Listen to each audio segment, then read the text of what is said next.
अस्सलाम वालेकुम, मैं हूं अली शाह। आज मैं आपको लेके आया हूं एक ताज़ा तरीन अपडेट स्टॉक मार्केट के ऊपर और उसके साथ साथ हम देखेंगे कि जो टैरिफ्स हैं उनकी क्या सूरत हाल है। इसके अलावा जो इलेक्ट्रिक व्हीकल्स हैं कुछ नई इंट्रोड्यूस की जा रही हैं, वो कैसा चल रहा है, उसका क्या इंपैक्ट होने जा रहा है स्टॉक मार्केट के ऊपर और पाकिस्तान की ओवरऑल इकोनॉमी के ऊपर। इसके साथ साथ जो IMF है उसके साथ भी कुछ नई डिस्कशन स्टार्ट हो गई है बजट से रिलेटेड गवर्नमेंट की, हम इसके ऊपर भी बात करेंगे। लास्टली जो आपने हमसे क्वेश्चन किए हैं लास्ट 2-3 वीडियोस के ऊपर, उसके भी मैं जवाब आपको देने जा रहा हूं, तो इस वीडियो को एंड तक जरूर देखें।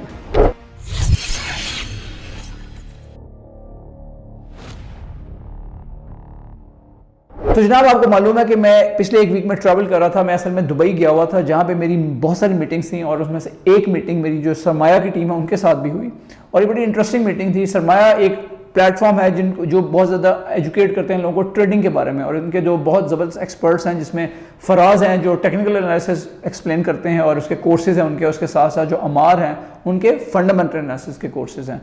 तो दूसरी मेरी मुलाकात जो है वो अली फरीद ख्वाजा के साथ हुई जो के ट्रेड के चेयरमैन हैं। आपको मालूम है कि कुछ महीनों पहले मैंने उनके साथ एक पॉडकास्ट भी की थी इन्वेस्टमेंट्स के ऊपर, तो आइंदा भी वो हमारे चैनल पे मैं उनको दावत दूंगा और उनके साथ नई हम पॉडकास्ट करेंगे और दुनिया के जो हालात बन रहे हैं और इन्वेस्टमेंट्स के ऊपर क्या करना चाहिए, कैसे करना चाहिए, स्पेसिफिकली स्टॉक्स के ऊपर, इनके ऊपर उनकी दोबारा से राय जानेंगे। स्टॉक मार्केट की ताज़ा तरीन सूरत हाल इस वक्त जो स्टॉक मार्केट है, अगर KSE 100 की बात करें तो वो 116 के करीब फिर रहा है। तो मार्केट इस वक्त साइडवेज चल रही है। अगर हम बात करें कि जो EVs हैं, BYD ने हाल ही में अनाउंस किया है जो शार्क 6 इनकी एक पिकअप हाइब्रिड EV ये इंट्रोड्यूस करने जा रहे हैं और इसको इन्होंने रिसेंटली PSL की लॉन्च सेरेमनी में भी शो किया था और अब ये इसको लॉन्च करने जा रहे हैं। तो मेरा ख्याल है कि हपको के स्टॉक पे इसका अच्छा असर पड़ना चाहिए। इसके साथ साथ आपको शायद मालूम होगा कि एच कार ने भी, होंडा ने भी रिसेंटली EV अनाउंस की थी जिसकी वजह से उनके स्टॉक में भी अच्छी अपवर्ड ट्रेंड रिसेंटली देखने में नजर आया है। बेसिकली काफी ज्यादा EVs आ रही हैं और स्पेशली चाइना से काफी ज्यादा इलेक्ट्रिकल व्हीकल्स और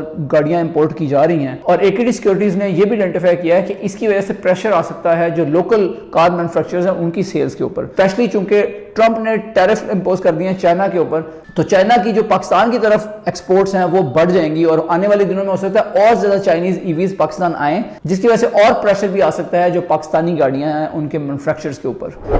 अब आपके लिए खुशखबरी यह है कि एक तरफ तो इलेक्ट्रिसिटी की प्राइसेस सस्ती होने जा रही हैं और अगर आपको इस बात का पहले नहीं पता था तो जो प्राइम मिनिस्टर साहब हैं शहबाज शरीफ साहब, उन्होंने कल से जो रिंग टोन प्ले हो रही है उससे आपको लाजमी तौर पर पता चल गया होगा। इसके अलावा ये भी देखने में आ रहा है कि जो पेट्रोलियम प्राइसेस हैं, पेट्रोल की प्राइसेस हैं, वो भी चूंकि इंटरनेशनल मार्केट में सस्ती होने जा रही हैं तो 9 से 10 रुपए तवक्को की जा रही है कि पेट्रोल को भी सस्ता किया जाएगा। एक और खबर आपके लिए यह है कि जो IMF की टीम है उनके साथ गवर्नमेंट की टेक्निकल डिस्कशंस इस वीक में स्टार्ट होने जा रही हैं जो आने वाले बजट 2025 और 2026 के मुतालिक होंगी। तो देखते हैं उसमें क्या चीजें सामने आती हैं।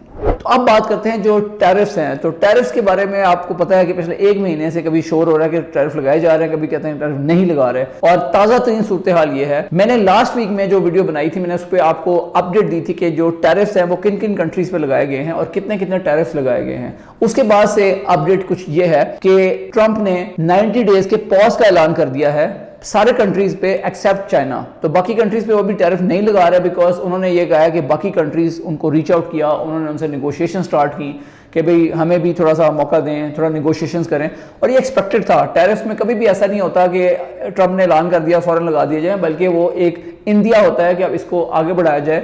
जो कंट्रीज होते हैं, ममालिक होते हैं, वो वापस आते हैं अपनी निगोशिएशन टेबल के ऊपर और वो डिस्कशन करते हैं कि जी कैसे दोनों तरफ से इसको बेहतर बनाया जा सकता है। तो वही चीज़ अब की जा रही है और 90 डेज के लिए ट्रंप ने इसको सस्पेंड किया है, पोस्टपोन किया है, जिसके नतीजे में आपने देखा होगा कि जो इंटरनेशनल स्टॉक मार्केट्स हैं उसमें भी एक मुस्बत ट्रेंड सामने आया है पिछले 3-4 दिनों में, और इस तरह जो क्रिप्टो है या बिटकॉइन है इसमें भी एक पॉजिटिव ट्रेंड सामने आया है। अब चलते हैं क्रिप्टो की जानिब। तो क्रिप्टो में सबसे इंपॉर्टेंट खबर यह है कि जो पाकिस्तानी क्रिप्टो काउंसिल है उन्होंने रिसेंटली बाइनेंस के जो CEO हैं CZ उनको अपना एडवाइजर मुकर्रर किया है और उसके साथ साथ जो क्रिप्टो काउंसिल के CEO हैं बिलाल बिन साकिब, उन्होंने इनवाइट किया था CZ को पाकिस्तान, और आप देख सकते हैं कि फाइनेंस मिनिस्टर के साथ उनकी मुलाकात हुई और उसके साथ साथ उन्होंने लाहौर जाके बादशाही मस्जिद को भी देखा। काफ़ी ज़्यादा उन्होंने पाकिस्तान की हॉस्पिटैलिटी को एंजॉय किया और उसके साथ साथ उनकी बिलाल बिन साकिब के साथ काफ़ी डिटेल में गुफ्तगू हुई है जो यूट्यूब पे एक पॉडकास्ट की सूरत में पड़ी हुई है, जिसमें बताया गया कि क्रिप्टो में पाकिस्तान किधर जा रहा है आगे और कैसे CZ उसमें पाकिस्तान की हेल्प कर रहे होंगे आने वाले दिनों में। तो मेरे ख्याल में क्रिप्टो का पाकिस्तान में मुस्तकबिल रोशन है। इसको रेगुलेट किया जाए तो डिफरेंट कंट्रीज जिस तरह यूएस है, यूके है और यूएई है, वो क्रिप्टो को रेगुलेट करके उससे टैक्सेस लगा रहे हैं, उससे फ़ायदा उठा रहे हैं। तो पाकिस्तान भी उससे ठीक ठाक फ़ायदा उठा सकता है। तो देखते हैं आने वाले दिनों में से क्या मुस्बत नताइज मुरतब होते हैं। इसके साथ साथ ओवरऑल टैरिफ की जो पोस्टपोनमेंट हुई है, जो ट्रम्प ने ऐलान किया है कि 90 डेज़ के लिए वो पोस्टपोन कर रहे हैं टैरिफ्स को, तो इसका क्रिप्टो मार्केट पे ठीक ठाक पॉजिटिव असर पड़ा है। और जो बिटकॉइन है वो 78,000 बल्कि 75,000 से ऊपर जा चुका है। पिछले 3-4 दिनों में $85,000 के आसपास आ चुका है। इसके साथ साथ जो बाकी क्रिप्टो करेंसीज है उनमें भी बेहतरी देखने में आई है। जैसे सोलाना इस वक्त 135 पे आ चुका है, जबकि एक हफ्ता पहले ये $97 तक नीचे जा चुका था। तो चीज़ों में काफ़ी बेहतरी आई है। देखते हैं अब आगे मार्केट क्या ट्रेंड बनाती है। तो आज तक के लिए इतना ही काफ़ी है। इसके साथ साथ अब मैं आपसे शेयर करता हूं जो की क्वेश्चंस आपने हमसे किए हैं रिसेंटली 2-3 वीडियोस में, उनको देखते हैं और उनके कुछ आंसर्स आपके साथ शेयर करते हैं।